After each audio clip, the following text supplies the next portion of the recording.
Hello again guys, and welcome to another video on how to draw a neon light. As you can see in my hand right now, there's a range of pencils that I used to create this tutorial.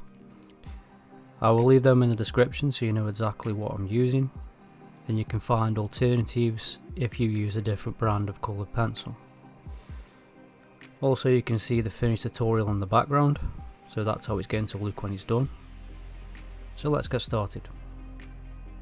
The reference photo that I found for this tutorial is of a thunderbolt hanging up on a wall, so I simply drew that shape out. I used a orange coloured pencil for this, but there's no significance to that, it's simply so you can see what I'm doing. I would normally use a graphite pencil for this part and keep it very light so it doesn't interfere with any of my shading. Next I laid down a quick base of colour with the flame pencil. The pencil's called Flame, it's a really bright orange, to set myself a borderline so that when I start adding the black background I don't push the black too far to the neon light, because if I do that I won't be able to create the glow effect that I'm looking for. As you can see right now, I'm laying down dark orange as my first colour to transition from black into the glow effect that I'm trying to create. And try and keep up with me because I'm confusing myself by explaining all this. After I've laid down the dark orange, I'm going to lay down a cherry red on top because that will deepen the dark orange. And then I will layer Mars black on top of that because that will darken that orange I have just created, which will create a transition from black into the glow effect orange that I'm trying to create. But this deep orange I have just created will sit pretty much on the border where I laid down that flame colour that I told you about earlier. Also, it will be created to create an edge right up against the neon light because it's sitting on a wall which is creating a drop shadow, and the colour needs to be the same.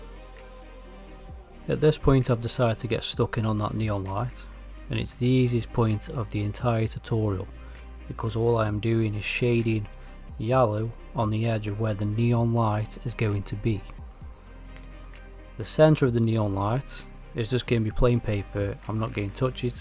It needs to stay white for this illusion to work. Then, and this is down to your own personal choice as an artist, you can get yourself a lighter yellow, like a champagne colour, an off-white yellow, and shade it next to the yellow you just laid down to create a nice soft transition into the white. But I'm going to tell you what I did, because that's why you're here. I used a ballpoint pen rubber and just lightly rubbed out the edge of the yellow, and that created a nice soft transition for me. Okay, so the centre of the neon light is a little bit different. I felt that it added extra tone to it, so I added a colour called amber gold. I'm not sure why it was different, maybe because the light is being emitted from both sides, created a different value. Once I laid that colour down, I just repeated the method that I used previously on the left hand side of the light. I laid down dark orange, cherry red, and Mars black again to create my transitions. So it's exactly the same except there's an extra undercoat of that amber gold. Because of this, as you can see, it's created a different shade of orange because they blended together. This in turn will also create a slightly different shade of that cherry red that I'm going to lay down for the shadows.